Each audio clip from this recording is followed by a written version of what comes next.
안녕하십니까. 자, 이 코스에서 부동산 공법 강의하는 한중민입니다. 자, 여러분 2024년 갑진년 새해 복 많이 받으시고요.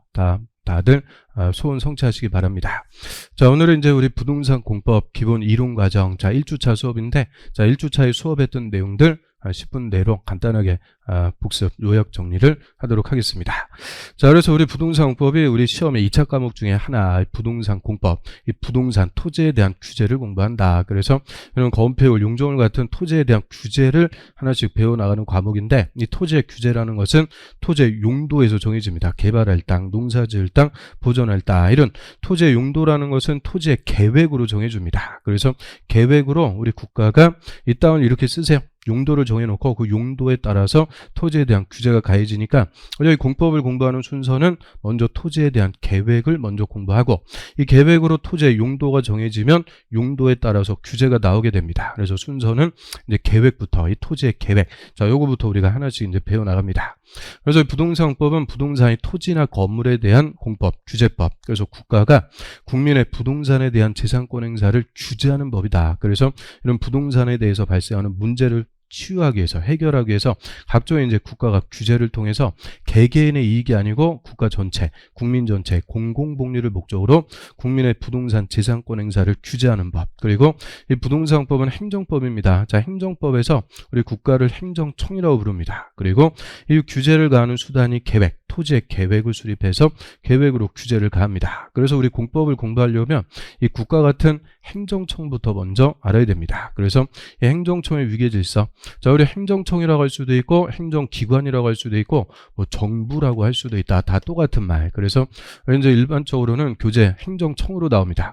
그 행정청 하면은 크게 이제 두 개, 국가하고 지자체.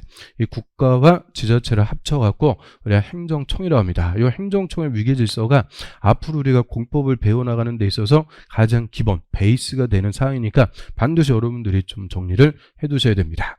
자, 국가를 중앙행정기관, 전국토를 관할하는 중앙행정기관이다. 이렇게도 부르고, 우리 공법에서 중앙행정기관 하면은 국토교통부 장관 줄여갖고 국토부 장관이라고 부릅니다. 그래서 국토부 장관 이꼴 중앙행정기관 이꼴 국가입니다. 그래서 국토부 장관이 전 국토의 부동산에 대한 행정을 관장한다. 이렇게 얘기하고, 그 다음에 국토부 장관 밑에 이제 지방자치단체, 이 지방행정청인데, 우리 지방자치법에 따라서 지자체는 광역지자체, 그리고 기초지자체 이렇게 나눠집니다. 그럼 넓은 지역을 관할하는 광역지자체는 특별시, 광역시, 도, 그리고 특별자치시하고 특별자치도, 이 5가지가 있습니다. 자, 이 5가지를 우리가 줄여가지고 광역지자체는 뒤에 말 따갖고 시도라고 합니다. 시도. 그리고 이 광역지자체장, 특별시장, 광역시장, 도지사, 특별자치시장하고 특별자치도지사를 시도지사라고 씁니다. 시도지사. 그래서 시도지사 계속 나오니까 시도지사 하면은 특별시장, 광역시장, 도지사, 특별자치시장, 특별자치도지사를 얘기합니다. 그리고 특별시 안에 이제 기초지자체, 자치구, 뭐 강남구, 서초구 같은 자치구를 두고, 광역시 안에는 자치구도 있는데 군도 있다. 이게 특별시하고 차이점. 그리고 경기도 같은 도 안에는 시하고 군이 있습니다. 그래서 기초지자체는 시, 군, 구, 자치구가 됩니다. 시, 군, 구. 그리고 이 시군구의 장을 시장, 군수, 구청장이라고 해서, 자, 여기 써놓은 순서가 그대로 우리 공법에서 행정청의 위계 질서가 됩니다. 그래서 가장 상급 행정청이 국토부 장관, 그 밑에가 시도지사, 밑에가 시군 구청장. 그래서 딱 요 위계 질서로 우리 공법이 규정이 되어 있기 때문에 위계 질서만 파악해도 우리 공법 공부하는데 50% 이상 먹고 간다. 이렇게 얘기할 수가 있습니다. 그래서 예를 들어 도 밑에 시장하고 군수. 자, 시장하고 군수가 이 토지에 대한 계획을 수립했습니다. 자, 시장 군수는 누구한테 가서 승인받는 거냐? 도지사한테 가서 승인받습니다. 또 특별시장, 광역시장, 도지사, 시도지사가 계획을 수립했다. 시도지사는 국토부 장관에게 승인받습니다. 그래서 시장 운수는 도지사한테 승인, 시도지사는 국토부 장관에게 승인. 절대 시장 운수가 한 달이 뛰고 국토부 장관한테 가서 승인받고 이런 거 없다. 그래서 무조건 우리 공법은 딱 위계질서, 국토부 장관, 시도지사, 시장 운수, 요 위계질서로 딱 규정이 됩니다. 그리고 특별자치시하고 특별자치도는 광역지자체인데 특징, 기초를 두고 있지 않다. 기초가 없기 때문에 기초지자체장의 권한도 같고 광역지자체장의 권한도 다 같습니다. 그래서 이 특별자치시장하고 특별자치도지사는 안 나오는 데가 없으니까 위계질서, 광역지자체 그 정도 위계질서만 파악해놓고 이하에서는 생략해도 무방합니다. 그래서 이런 지자체, 이 행정청의 위계질서, 자, 요거부터 파악하시고, 그 다음에 지방자치단체, 여기서 키워드는 자치, 이 자치라는 말이 스스로 통치해 나간다 계획인데, 우리 공법에서는 자치를 결정권이라고 합니다. 결정권. 이 계획을 사인해 놓고 결정한 대로 집행하면서 관할구역을 만들어 나갈 수 있는 권한, 이거를 결정권 이꼴 자치권이라고 해서 원칙적으로 결정권, 자치권은 시,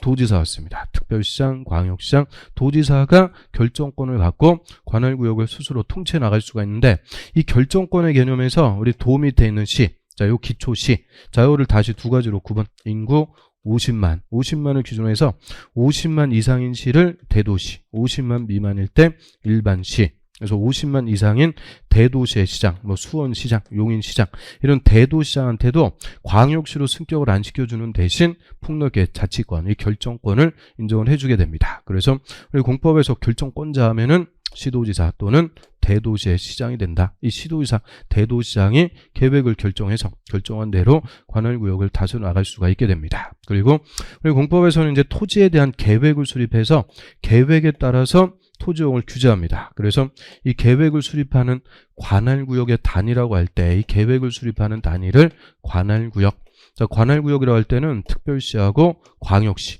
특별시, 광역시 관할구역 단위로 토지의 계획을 수립합니다. 그러면 같은 급은 도인데 이 도는 너무 범위가 넓어지기 때문에 도가 아니고 도 밑에 시하고 군으로 와서, 자, 특별시, 광역시, 시 또는 군, 특광시군 관할구역 단위로 이 토지에 대한 계획을 수립해서 계획에 따라서 우리 국민들이 토지를 이용하고 개발하는 것을 규제하게 됩니다. 그래서 이런 국가하고 지자체를 합쳐갖고 우리가 행정청, 자, 행정청이 국민의 부동산 재산권 행사를 규제하는 법을 통칭해갖고 공법이다라고 합니다. 그러면 공법이라고 할 수 있는 것들이 시중에 100여 개가 넘는 법률이 있는데, 그 중에서 우리 공법이라는 과목에서 6개 이제 개별법을 공부를 합니다. 그래서 국토법, 자, 국토의 계획 및 이용에 관한 법률, 자, 이 법률이 우리 공법에서 제일 중요하고 나머지 법들 공부하는 베이스가 되는 법들이고, 자, 국토법, 개발법, 정비법, 농지법, 건축법, 주택법, 이 6개 법률을 공법이라는 한 과목에서 배워나갑니다. 그리고 원래 법률을 공부할 때는 법률하고 시행령, 이 대통령령까지, 그래서 합쳐갖고 총 12개 이 법령을 공법이라는 과목에서 공부를 하게 되니까 이 내용이 제일 많습니다. 분량이 제일 많다. 그래서 여러분들이 공법에서 제일 2차 과목에서 어려워하는 과목이 공법이니까 저희 공법 공부할 때는 이제 단순 암기 절대 지향합니다. 이 애워갖고 맞히는 거 절대 없다. 그래서 단순 무식하게 뭐 암기 코드 딴다, 앞대가리 딴다, 그런 거 안 됩니다. 그래서 용어부터 하나씩 용어부터 이해하고 습득해서 용어, 내용, 체계, 그리고 문제풀이까지, 이게 용어부터 하나씩 익히는 게 늦는 것 같지만 이게 가장 합격의 지름길이 됩니다. 그래서 용어가 절대 이게 쉽지가 않으니까 용어부터 자꾸 보고 듣고 떠들고 하여튼 용어부터 하나씩 익혀나가는 게 합격의 지름길이 됩니다. 그리고 내용이 제일 많기 때문에 효율적으로 공부하셔야 됩니다. 난이도 상짜리, 이거는 때려 죽여도 맞힐 수가 없는 거니까 난이도 중하, 우리가 맞힐 수 있는 문제, 제가 수업하면서 수업하는 내용, 그것만 여러분들은 집중해서 확실하게 공부를 해주시면 된다. 그래서 난이도 중하, 요거 맞춰갖고 공법은 뭐 50점만 맞으면 합격하는 거니까 50점 한 개 맞고 한 개 틀리고 이렇게 할 수 있게끔 제가 수업하는 내용만 여러분들 집중해서 공부를 해주시면 되고, 하여튼 끝까지 같이 공부하면 다 합격합니다. 자기도 와, 어떻게 합격했을까 의문스럽지만 합격은 다 한다. 그래서 요 커리큘럼 맞춰갖고 잘 끝까지 같이 공부해서 올해 시험에 35회 시험에 다 합격하도록 합니다. 그럼 우리 이제 첫 번째로 공부하는 법률이, 자, 국토의 계획 및 이용에 관한 법률입니다. 자, 국토라고 할 때는 전국의 토지, 그래서 우리나라에 있는 토지를 계획하고 계획에 따라서 이용하자, 국토의 선계획 후 이용에 관한 법, 또는 국토의 선계획 후개발 체계에 관한 법인데, 저희는 이제 계획 파트가 더 중요하다 그랬으니까 줄여갖고 국토계획법, 더 줄여갖고 그냥 국토법이라고 합니다. 그래서 이 국토법에서 우리나라에 있는 토지를 효율적으로 합리적으로 이용하기 위해서 먼저 토지에 대한 계획부터 수립합니다. 그래서 선계획 파트에서 요거까지 우리가 싹 같이 보는 건데, 자, 일단 첫 번째로 나오는 계획이 광역도시계획이 됩니다. 이 광역도시계획은 광역계획권의 장기 발전 방향 제시하는 계획이다. 자, 광역이라고 할 때는 하나가 아니고 2개 이상, 그래서 2개 이상의 관할구역, 특별시, 광역시, 시 또는 군, 저는 2개 이상의 특광시군을 하나의 계획권으로 묶어주고, 그리고 이 광역계획권에 속하는 2개 이상 도시 간의 기능 분담입니다. 기능 분담을 통해서 같이 한번 발전시켜보자 하는 것이 광역도시계획. 그래서 이 광역도시계획은 광역계획권이 지정됐을 때만 수립하는 특수한 토지의 계획이다라고 합니다. 일반에서 우리 국토에 빠짐없이 수립되는 일반적인 토지계획을 도시군계획이라고 하는데, 자, 우리 국토법에서 도시군 하면은 특별시, 광역시, 시. 자, 요거를 도시, 그리고 군은 그대로 군. 그래서 특광시군, 관할구역 단위로 수립하는 토지계획을 도시군계획이라고 하고, 이 도시군계획은 다시 종류가 2가지. 도시군 기본계획, 도시군 관리계획. 그래서 기본계획, 관리계획 2개를 합쳐갖고 우리가 도시군계획이라고 합니다. 그럼 먼저 이 도시군 기본계획은 도시군, 특광시군, 관할구역 단위로 장기 발전 방향, 그래서 관할구역 단위로 지역의 특성 이런 것들 고려해서 생활권을 설정해 놓고 그 생활권에 맞게 토지를 발전시켜 나가자. 그러면 광역도시계획이나 도시군 기본계획 다 장기 발전 방향 지시한다 이렇게 표현합니다. 이 장기 발전 방향을 우리가 이제 법에서는 정책, 이 정책 방향을 제시한다라고 하는데, 이 정책이라는 것은 현실적으로 집행이 될 수도 있고 안 될 수도 있다. 안 되는 거 그냥 빈말로 끝나는 게 대부분이니까 이 정책 계획은 수립이 돼도 직접적으로 국민의 토지용을 규제하는 효과는 없습니다. 그래서 이런 계획들을 비구속적 행정계획, 우리에게는 아무런 구속력이 없다. 그래서 우리한테 효과가 없으니까 중요성도 떨어지는데, 요새 이제 출제 경향은 광역도시 하나, 도시군 기본계획 하나, 도시군 관리계획 하나, 계획별로 골고루 한 문제씩 출제가 되고 있습니다. 그리고 작년 34회 시험에 광역도시계획, 도시군 기본계획 다 물어봤으니까 올해 35회 때는 그냥 무조건 나온다 이렇게 생각하시면 됩니다. 광역도시계획, 도시군 기본계획. 그리고 이런 계획들은 다 정책을 정책만 내놓는 거고, 이런 정책을 구체적으로 결정해서 집행해 나가는 것이 도시군 관리계획. 그래서 도시군 관리계획도 도시군, 특광시군,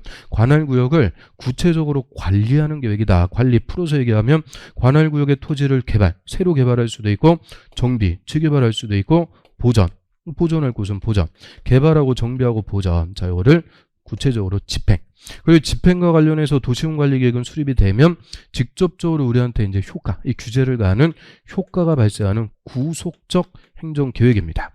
우리에게 직접적으로 규제를 가하는 효과가 있으니까 반드시 우리가 알아야 되고, 특히 이 토지의 전문가라고 할 수 있는 중개사는 무조건 알아야 된다. 그래서 도시군 관리계획이 토지계획 중에서는 가장 핵심이 되는 계획인데, 그럼 일단 이 계획들도 위계질서라는 게 있습니다. 상위계획과 하위계획, 위계질서가 있고, 자, 우리 이제 제일 상위계획이라고 할 때는 국가계획이 있습니다. 자, 국가계획은 국토부 장관이 국책사업 학위에서 전국토를 놓고 수립하는 계획을 국가계획이다. 그래서 국가계획, 그 다음에 광역도시계획, 그리고 도시군계획. 자, 이렇게 계획의 위계질서, 상하, 위계질서를 갖게 되는데, 이 계획의 위계질서는 넓은 지역을 놓고 수립하는 게 상위계획이다. 그래서 국가계획은 전국토, 광역도시계획은 2개 이상, 도시군계획은 하나의 관할구역. 내려갈수록 계획을 수립하는 범위가 좁아집니다. 그래서 넓은 지역을 놓고 수립하는 게 더 큰 계획, 상위계획이고, 이런 이제 계획의 위계질서는 크게 우리가 공식화해갖고 3가지 얘기합니다. 상위계획은 하위계획을 수립하는데 지침, 기준이 된다. 그래서 하위계획은 상위계획에 다 부합해야 됩니다. 맞게 수립해야 된다. 그리고 부합하지 않을 때는 상위계획이 우선한다. 그래서 요 3개를 계획의 위계질서. 그래서 상위계획은 하위계획의 지침, 하위계획은 상위계획의 부합, 그리고 부합하지 않을 때는 상위계획이 우선.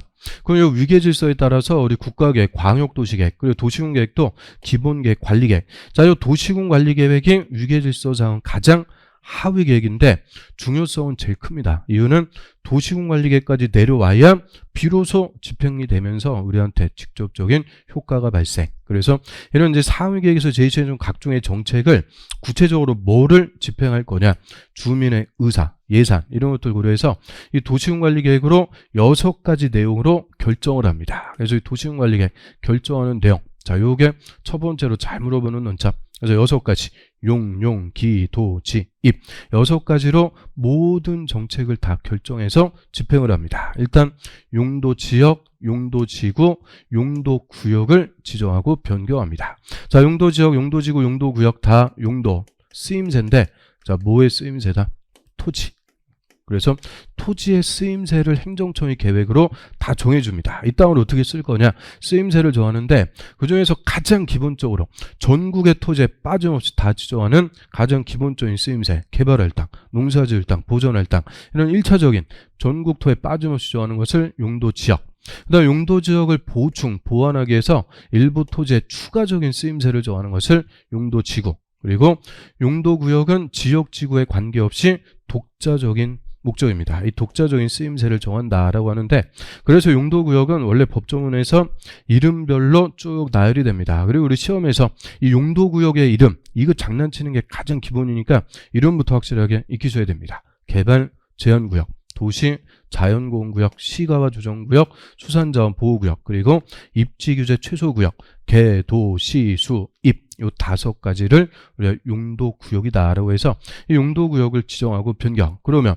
용도지역, 용도지구, 용도구역을 도시군관리계 결정해서 땅에다가 지정을 합니다. 지정하게 되면 이제 효과, 이 용도에 맞게 토지를 써라, 우리한테 직접적으로 규제, 이 행위제한이라는 직접적인 효과가 발생. 그래서 행위제한을 통해서 토지를 그 용도에 맞게 합리적으로 효율적으로 이용하지 않은 제도인데, 자, 용도지역이 지정이 되면은 행위제한 딱 3개 제한합니다. 용도지역은 건축제한, 건폐율, 용적률. 이 땅에 어떤 건물을 어떤 크기로 몇 층까지 건축할 수 있는지 딱 3가지, 건축 제한, 건폐율, 용적률 제한, 3가지 행위 제한하는 거고, 이 용도지역의 행위 제한을 강화하거나 완화하는 게 용도지구입니다. 그래서 용도지역의 행위 제한을 더 세게 할 수도 있고 완화 풀어줄 수도 있는데, 주로 개별적인 건축을 규제, 건물의 높이, 구조, 외관, 이런 건축 제한을 통해서 용도지역을 보완해주는 역할, 그게 용도지구.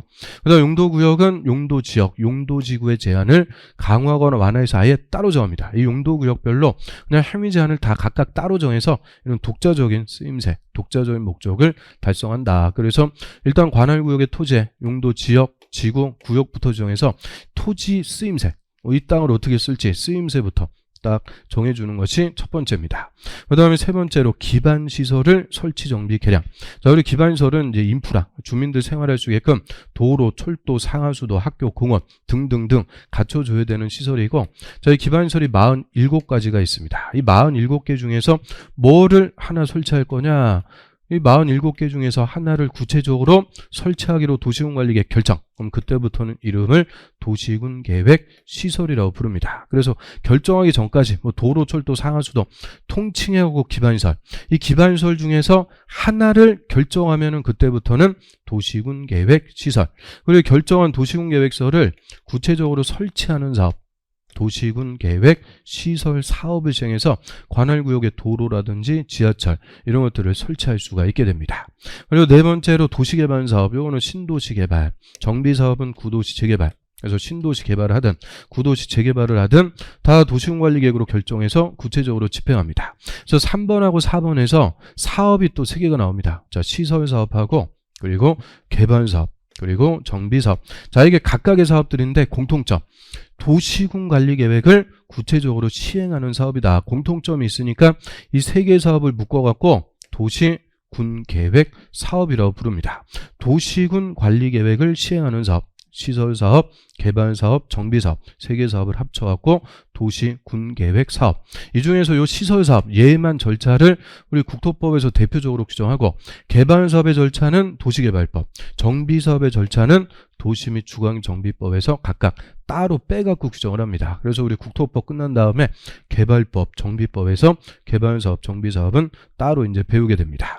그리고 5번째, 지구단위 계획구역 지정하고 여기에 지구단위 계획을 수립하는데, 이 지구단위 계획구역이든 지구단위 계획이든 이 지구자 붙으면 용도, 지구도 요 지구자 붙으면은 다 의미는 일부입니다. 그래서 특광시용 관할구역에 일부를 지칭할 때는 지구. 그래서 일부 단위로 수립하는 도시군관리계획을 지구단위 계획. 여기서 일부는 쉽게 얘기하면 동네입니다. 그래서 이 동네 단위로 수립하는 계획이 지구단위 계획. 그래서 예를 들어서 우리 서울특별시 관할구역에 전부에다 수립할 때는 그냥 서울특별시 도시군 관리계획. 근데 서울특별시의 일부 서초동에다가만 수립했다. 이때는 서초동 지구단위계획. 그래서 관할구역의 일부 동네 단위로 수립하는 계획이 지구단위계획. 그럼 무슨 동네 지구단위계획 수립할지 먼저 지구단위계획 구역부터 지정하고 여기에 지구단위계획을 수립합니다. 그래서 이 지구단위계획은 관할구역의 일부를 체계적이고 계획적으로 개발을 하기 위해서 수립하는 도시군 관리계획이다라고 하고, 그다음 6번에 입지규제 최소구역 지정하고 여기에 입지규제 최소구역 계획을 또 수립하는데, 자, 입지규제 최소구역은 일단 본질은 뭐냐? 용도구역의 하나입니다. 이 용도구역인데 2번에다 갖다 쓴 게 아니고 6번에 따로 뺐다. 이유는 얘는 종래 용도구역처럼 개발을 억제 못하게 하려고 정하는 게 아니고 개발을 하려고. 그래서 입지규제, 건축에 관한 규제를 다 풀어준다. 최소. 그래서 100층짜리 건물도 지으면서 이런 집중적으로 개발해서 도시 정비, 재개발을 촉진하거나 지역 거점을 육성, 개발을 하기 위해서 정하는 용도구역입니다. 그리고 입지규제 최소구역이라는 용도구역의 행위 제한을 따로 정하기 위해서 수립하는 계획을 입지규제 최소구역 계획이라고 합니다. 그래서 입지규제 최소구역 계획은 입지규제 최소구역의 행위 제한 등에 대해서 따로 정하는 도시군 관리계획. 그래서 지구단위계획, 입지규제 최소구역 계획 다 도시군 관리계획이 됩니다. 그래서 용, 기, 도, 지, 입 6가지. 이 모든 정책을 6가지로 결정해 놓고 구체적으로 집행하면서 이제 내 땅인데 내 마음대로 못 쓰게 제한. 그리고 이런 사업을 하면서 내 땅 팔기 싫어도 강제적으로 국가가 뺏어가는 수용. 직접적으로 우리에게 구속력이 발생하는 구속적 계획인데, 저희 도시군관리계획 내용 중에서 특히 우리 시험에 잘 물어보는 게 기반시설입니다. 이 기반시설이 47가지가 있는데 요거를 교통시설부터 환경기초시설까지 7가지로 분류해놓고 이거 어디에 속하는 겁니까?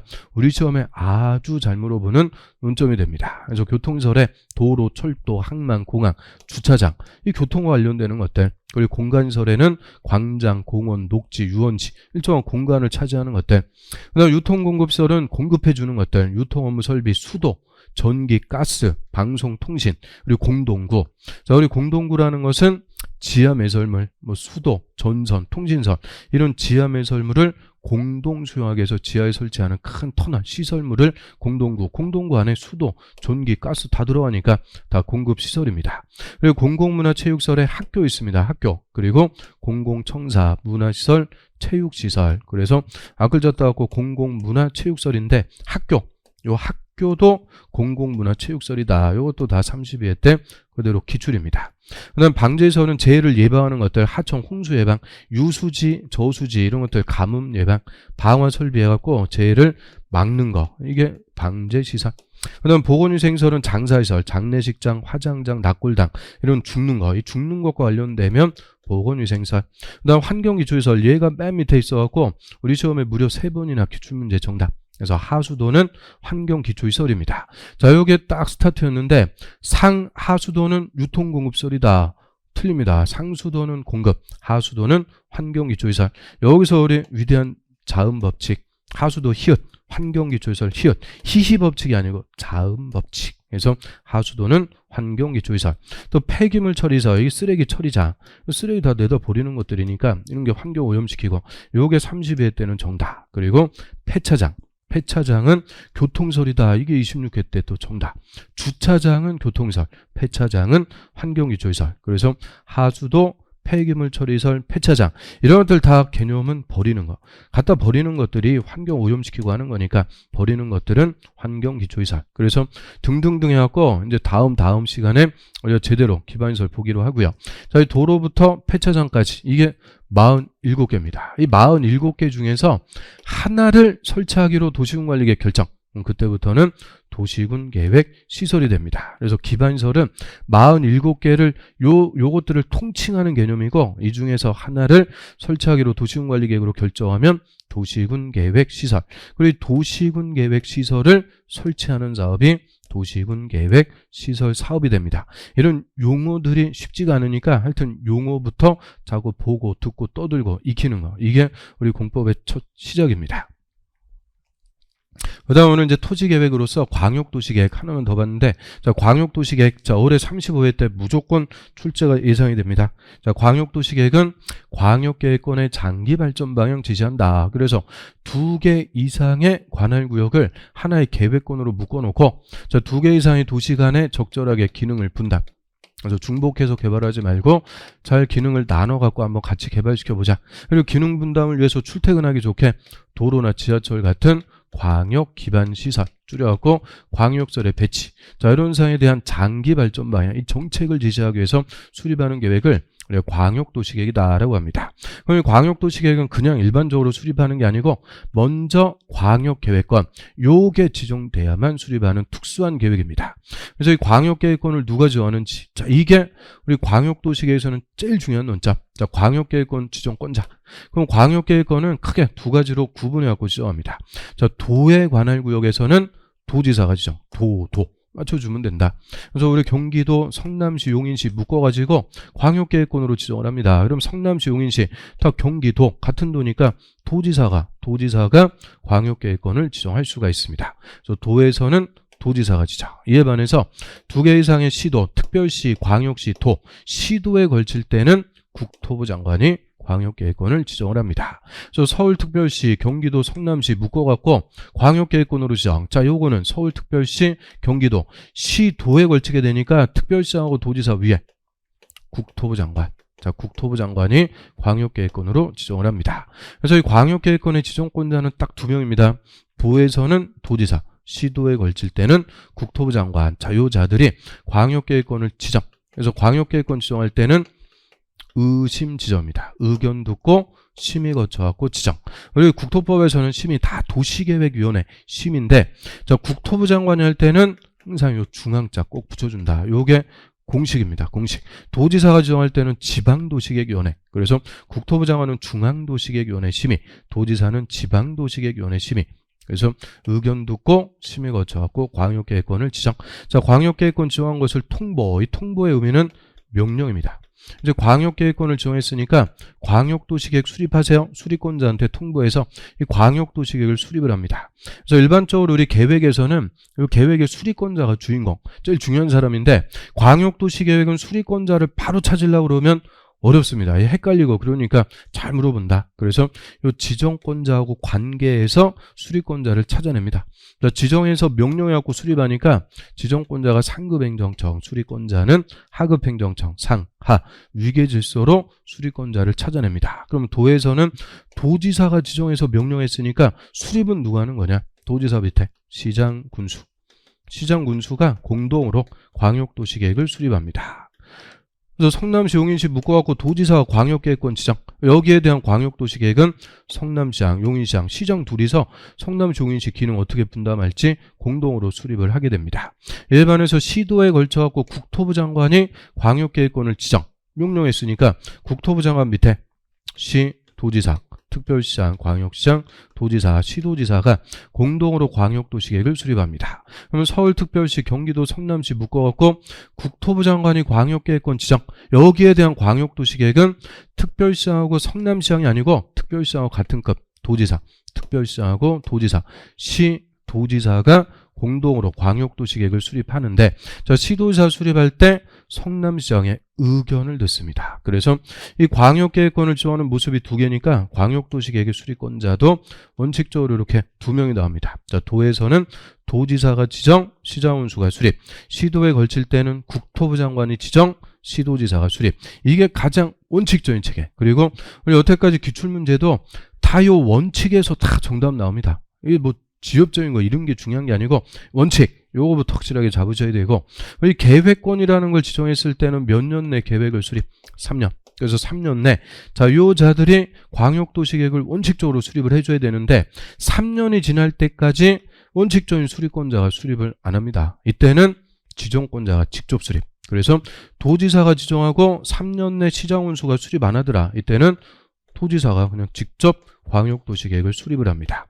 또 국토부 장관이 정했는데 3년 내 시도지사가 수립 안 하더라. 이때는 국토부 장관이 직접 광역도시계획을 수립합니다. 그래서 3년 내 원칙적인 수립권자 수립 안 하면 지정한 사람, 도지사, 국토부 장관이 직접 수립하는 예외도 있기 때문에 이 광역계획권 지정하고 3년 내 광역도시계획 수립 안 하면 광역계획권이 해제가 된다. 저는 광역계획권은 해제나 실효하고는 아무 관계가 없습니다. 3년 내 수립 안 하면 지정한 자가 직접 광역도시계획을 수립한다. 그럼 원칙적인 수립권자, 도에서는 시장운수, 시도에 걸칠 때는 시도지사. 자, 여자들이 이제 공동으로 광역도시계획 수립하는데, 자, 광역도시계획 수립할 때 절차, 일단 뭐 알아야 되니까, 광역계획권의 인구, 경제, 사회, 문화 전반에 걸쳐갖고, 필수적으로 조사부터 합니다. 할 수가 있는 게 아니고 해야 된다. 그리고 뭐 절차 생략 일체 없습니다. 그래서 반드시 조사부터 하고 그다음에 각계각층의 의견도 싹 듣습니다. 먼저 지방자치사회에서는 주민의 의사가 제일 중요하니까 이 주민의 의견부터 다 챙겨갖고 듣습니다. 그럼 주민의 의견인데 이 비구속적 계획에서는 다 공청회입니다. 공청회를 통해서 주민과 전문가 의견 싹 들어야 되고 그리고 공청회 내일 불속 개최하는 게 아니고 14일 전까지 공고해서 이 공청회를 개최해서 주민과 전문가 의견 청취 그리고 주민의 대표기관 지방의회 의견도 듣고 시도지사는 시장군수 의견도 다 챙겨갖고 듣습니다. 그리고 지방의회하고 시장군수는 수립권자한테 의견 지시할 게 있으면 30일 내 의견 지시합니다. 그래서 조사하고 의견 싹 들어갔고 광역도시계획을 수립. 수립하면 끝나는 게 아니고 기준에 맞게 잘 수립했는지 상급행정처한테 가서 승인, 사인 받습니다. 그럼 우리 계획별로 수립권자는 다 달라도 기준은, 이 수립의 기준은 무조건 누가 정해주는 거냐? 국토부 장관. 그래서 우리 공법에서 기준을 정해준다 그러면 무조건 국토부 장관이 정해줍니다. 그래서 국토부 장관이 정한 기준에 맞게 수립권자가 광역도시계획을 잘 수립했는지 상급행정처한테 승인받습니다. 그래서 시장군수는 바로 위에 도지사한테 와서 승인. 그 다음 시도지사는 국토부 장관에게 승인받습니다. 그래서 광역도시계획의 승인권자는 도지사하고 국토부 장관. 이 사람들이 누구냐? 광역계획권의 지정권자가 됩니다. 그래서 이 지정권자한테 그대로 승인받습니다. 그래서 이 광역도시계획에서만 권한자, 지정권자, 수립권자, 승인권자 그냥 세 번이나 나오는데 이걸 다 외울 수가 없습니다. 그래서 절대 우리 공법은 암기하는 거 아니고 철저한 이해 과목이다. 이해가 되면 암기할 게 확 줄어듭니다. 그러면 광역도시계획은 이 지정권자 딱 요 두 사람, 요 두 명만 우리가 외워두면 게임 끝납니다. 그래서 도에서는 도지사가 지정, 시장군수, 도지사보다 하급, 시장군수가 수립해서 다시 도지사한테 와서 승인. 시도에 걸칠 때는 국토부 장관이 지정, 밑에 시도지사가 수립해서 다시 국토부 장관한테 와서 승인. 즉 지정권자만 파악이 되면 수립권자는 하급행정청, 다시 지정권자한테 승인. 그래서 다 지정권자로 통하는 거니까 이 지정권자 딱 두 명만 외워두시고 나머지는 다 이해로 끝납니다. 이해. 그럼 이 지정권자가 승인권자가 되니까 도지사나 국토부 장관, 이 지정권자가 직접 광역도시계획 수립했을 때는 승인 자체가 없습니다. 원칙적인 수립권자, 자, 요자들만 도지사, 국토부 장관에게 승인받고, 자, 승인권자가 광역도시계획 승인하려면 관계 행정기관에 장하고 협의, 그리고 도시계획위원회 심의, 협의, 심의 거쳐갖고 광역도시계획 승인, 사인을 해줍니다. 근데 국토부 장관이 승인할 때는 협의하고 심의 앞에 역시 공식처럼 중앙 꼭 붙여줍니다. 그래서 국토부 장관은 중앙행정기관하고 협의, 중앙도시계획위원회 심의 거쳐갖고 승인. 도지사가 승인할 때는 지방하고 협의하고 심의. 근데 지방은 뭐 굳이 안 붙여도 되니까 요 국토부 장관이 할 때는 반드시 중앙자 붙여준다. 꼭 요거는 공식처럼 정리를 해두셔야 됩니다. 그래서 협의 심의 거쳐갖고 승인권자가 광역도시계획 승인 사인했으면 다시 승인한 서류를 수립권자한테 송부.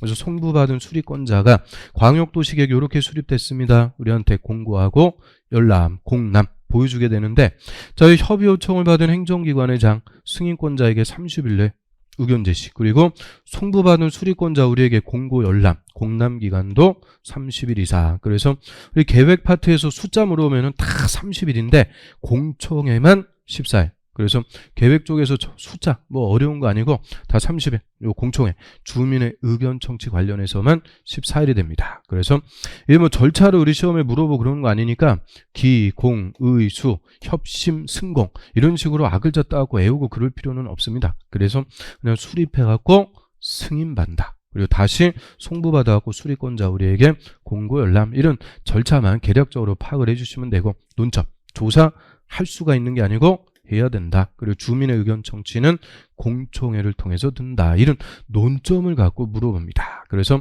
이런 광역도시 계획을 수립하는 것까지 자, 우리 첫 주에 이제 쭉 수업한 내용들 한번 복습을 해봤습니다. 자, 다음 시간에는 이제 도시군 기본계획, 도시군 관리계획 이어서 이런 토지에 대한 계획들 쭉 보도록 하겠습니다. 자, 이상으로 복습 강의 마치도록 하고요.